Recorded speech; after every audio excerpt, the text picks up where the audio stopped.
Jesus says one thing from the cross, one thing alone. My God, why have you forsaken me? These are powerful words. Jesus had suffered the abandonment of his own, who had fled, but the Father remained for him. Now, in the abyss of solitude, for the first time he calls him by the generic name, God. And in a loud voice he asks the question, why? Why did all this take place? Once again, it was done for our sake, to serve us, so that when we have our back to the wall, when we find ourselves at a dead end with no light and no way of escape, when it seems that God Himself is not responding, we should remember that we are not alone. Jesus experienced total abandonment in a situation He had never before experienced in order to be one with us in everything.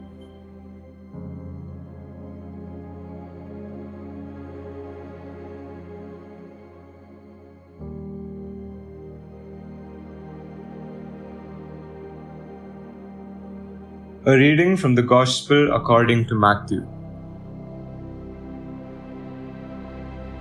One of the 12, who was called Judas Iscariot, went to the chief priests and said, "What are you willing to give me if I hand him over to you?" They paid him 30 pieces of silver, and from that time on he looked for an opportunity to hand him over. On the first day of the Feast of Unleavened Bread, the disciples approached Jesus and said, "Where do you want us to prepare for you to eat the Passover?" He said, "Go into the city to a certain man and tell him, 'The teacher says, my appointed time draws near. In your house I shall celebrate the Passover with my disciples.'" The disciples then did as Jesus had ordered and prepared the Passover. When it was evening, he reclined at table with the 12, and while they were eating, he said, "Amen, I say to you, one of you will betray me." Deeply distressed at this, they began to say to him one after another, "Surely it is not I, Lord?" He said in reply, "He who has dipped his hand into the dish with me is the one who will betray me. The Son of Man indeed goes as it is written of him, but woe to that man by whom the Son of Man is betrayed. It would be better for that man if he had never been born." Then Judas, his betrayer, said in reply, "Surely it is not I, Rabbi?" He answered, "You have said so." While they were eating, Jesus took bread, said the blessing, broke it, and gave it to his disciples, said, "Take and eat. This is my body." Then he took a cup, gave thanks, and gave it to them, saying, "Drink from it, all of you, for this is my blood of the covenant, which will be shed on behalf of many for the forgiveness of sins. I tell you, from now on I shall not drink this fruit of the wine until the day when I drink it with you new in the kingdom of my Father." Then, after singing a hymn, they went out to the Mount of Olives. Then Jesus said to them, "This night all of you will have your faith in me shaken, for it is written, 'I will strike the shepherd, and the sheep of the flock will be dispersed.' But after I have been raised up, I shall go before you to Galilee." Peter said to him in reply, "Though all may have their faith in you shaken, mine will never be." Jesus said to him, "Amen, I say to you, this very night before the cock crows, you will deny me 3 times. Peter said to him, Even though I should have to die with you, I will not deny you." And all the disciples spoke likewise. Then Jesus came with them to a place called Gethsemane, and he said to his disciples, "Sit here while I go over there and pray." He took along Peter and the 2 sons of Zebedee and began to feel sorrow and distress. Then he said to them, "My soul is sorrowful even to death. Remain here and keep watch with me." He advanced a little and fell prostrate in prayer, saying, "My Father, if it is possible, let this cup pass from me. Yet not as I will, but as you will." When he returned to his disciples, he found them asleep. He said to Peter, "So you could not keep watch with me for 1 hour? Watch and pray that you may not go under the test. The spirit is willing, but the flesh is weak." Withdrawing a second time, he prayed again, "My Father, if it is not possible that this cup pass without my drinking it, your will be done." Then he returned once more and found them asleep, for they could not keep their eyes open. He left them and withdrew again and prayed a third time, saying the same thing again. Then he returned to his disciples and said to them, "Are you still sleeping and taking your rest? Behold, the hour is at hand, when the Son of Man is to be handed over to sinners. Get up, let us go. Look, my betrayer is at hand." While he was still speaking, Judas, one of the 12, arrived, accompanied by a large crowd with swords and clubs, who had come from the chief priests and the elders of the people. His betrayer had arranged a sign with them, saying, "The man I shall kiss is the one. Arrest him." Immediately he went over to Jesus and said, "Hail, Rabbi," and he kissed him. Jesus answered him, "Friend, do what you have come for." Then stepping forward, they laid hands on Jesus and arrested him. And behold, one of those who accompanied Jesus put his hand to his sword, drew it, and struck the high priest's servant, cutting off his ear. Then Jesus said to him, "Put your sword back into its sheath, for all who take the sword will perish by the sword. Do you think that I cannot call upon my Father, and he will not provide me at this moment with more than 12 legions of angels? But then how could the scriptures be fulfilled, which say that it must come to pass in this way?" At that hour, Jesus said to the crowds, "Have you come out as against a robber, with swords and clubs to seize me? Day after day I sat teaching in the temple area, yet you did not arrest me. But all this has come to pass, that the writings of the prophets may be fulfilled." Then all the disciples left him and fled. Those who had arrested Jesus led him away to Caiaphas, the high priest, where the scribes and the elders were assembled. Peter was following him at a distance, as far as the high priest's courtyard. And going inside, he sat down with the servants to see the outcome. The chief priests and the entire Sanhedrin kept trying to obtain false witness against Jesus in order to put him to death. But they found none, though many false witnesses came forward. Finally, 2 came forward who stated, "This man said, 'I can destroy the temple of God and within 3 days rebuild it.'" The high priest rose and addressed him, "Have you no answer? What are these men testifying against you?" But Jesus, was silent. Then the high priest said to him, I order you to tell us under oath before the living God whether you are the Christ, the Son of God. Jesus said to him in reply, You have said so. But I tell you, from now on you will see the Son of Man seated at the right hand of the power and coming on the clouds of heaven. Then the high priest tore his robes and said, He has blasphemed.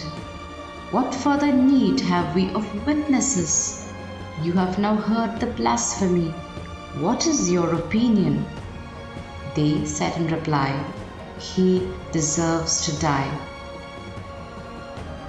Then they spat in his face and struck him, while some slapped him, saying, Prophesy for us, Christ. Who is it that struck you? Now Peter was sitting outside in the courtyard. One of the maids came over to him and said, You too were with Jesus, the Galilean. But he denied it in front of everyone, saying, I do not know what you are talking about. As he went out to the gate, another girl saw him and said to those who were there, This man was with Jesus, the Nazarene. Again, he denied it with an oath, I do not know the man. A little later, the bystanders came over and said to Peter, Surely you too are one of them. Even your speech gives you away. At that, he began to curse and to swear, I do not know the man. And immediately a cock crowed. Then Peter remembered the word that Jesus had spoken. Before the cock crows, you will deny me 3 times. He went out and began to weep bitterly. When it was morning, all the chief priests and the elders of the people took counsel against Jesus to put him to death. Then they bound him, led him away, and handed him over to Pilate, the governor. Then Judas, his betrayer, seeing that Jesus had been condemned, deeply regretted what he had done.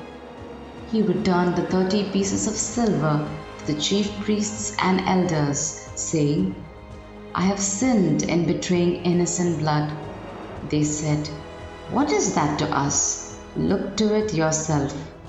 Flinging the money into the temple, he departed and went off and hanged himself. The chief priests gathered up the money, but said, It is not lawful to deposit this in the temple treasury, for it is the price of blood.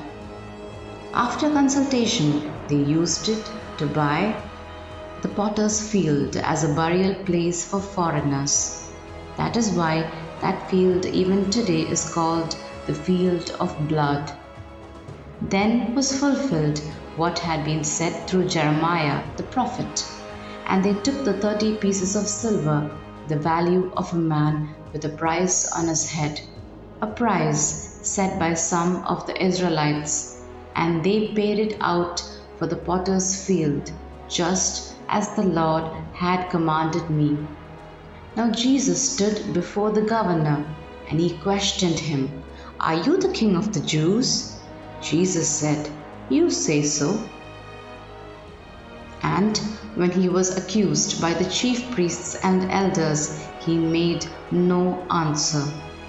Then Pilate said to him, Do you not hear how many things they are testifying against you? But he did not answer him one word, so that the governor was greatly amazed. Now, on the occasion of the feast, the governor was accustomed to release to the crowd one prisoner whom they wished. And at that time they had a notorious prisoner called Barabbas. So, when they had assembled, Jesus said to them, Which one do you want me to release to you, Barabbas or Jesus called Christ? For he knew that it was out of envy that they had handed him over. While he was still seated on the bench, his wife sent him a message. "Have nothing to do with that righteous man. I suffered much in a dream today because of him." The chief priests and the elders persuaded the crowds to ask for Barabbas, but to destroy Jesus. The governor said to him in reply, "Which of the two do you want me to release to you?" They answered, "Barabbas." Pilate said to them, "Then what shall I do with Jesus called Christ?" They all said, "Let him be crucified." But he said, "Why, what evil has he done?" They only shouted the louder, "Let him be crucified." When Pilate saw that he was not succeeding at all, but that a riot was breaking out instead, he took water and washed his hands in the sight of the crowd, saying, "I am innocent of this man's blood. Look to it yourselves." And the whole people said in reply, "His blood be upon us and upon our children." Then he released Barabbas to them. But after he had Jesus scourged, he handed him over to be crucified. Then the soldiers of the governor took Jesus inside the praetorium and gathered the whole cohort around him. They stripped off his clothes and threw a scarlet military cloak about him. Weaving a crown out of thorns, they placed it on his head and a reed in his right hand. And kneeling before him, they mocked him, saying, "Hail, King of the Jews!" They spat upon him and took the reed and kept striking him on the head. And when they had mocked him, they stripped him of the cloak, dressed him in his own clothes, and led him off to crucify him. As they were going out, they met a Cyrenian named Simon. This man they pressed into service to carry his cross. And when they came to a place called Golgotha, which means place of the skull, they gave Jesus wine to drink, mixed with gall. But when he had tasted it, he refused to drink. After they had crucified him, they divided his garments by casting lots.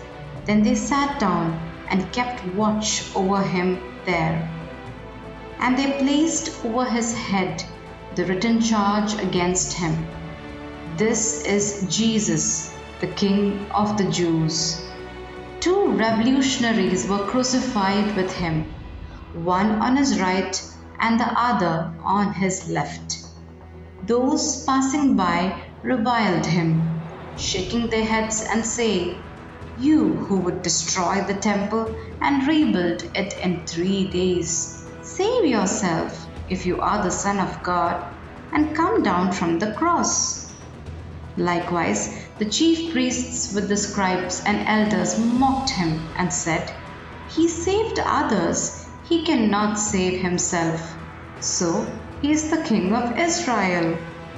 Let him come down from the cross now, and we will believe in him. He trusted in God. Let him deliver him now if he wants him, for he said, 'I am the Son of God.'" The revolutionaries who were crucified with him also kept abusing him in the same way. From noon onward, darkness came over the whole land until 3 in the afternoon. And about 3 o'clock, Jesus cried out in a loud voice, "Eli, Eli, lama sabachthani," which means, my God, why have you forsaken me?" Some of the bystanders who heard it said, "This one is calling for Elijah." Immediately, one of them ran to get a sponge. He soaked it in wine and putting it on a reed, gave it to him to drink. But the rest said, "Wait, let us see if Elijah comes to save him." But Jesus cried out again in a loud voice, and gave up his spirit.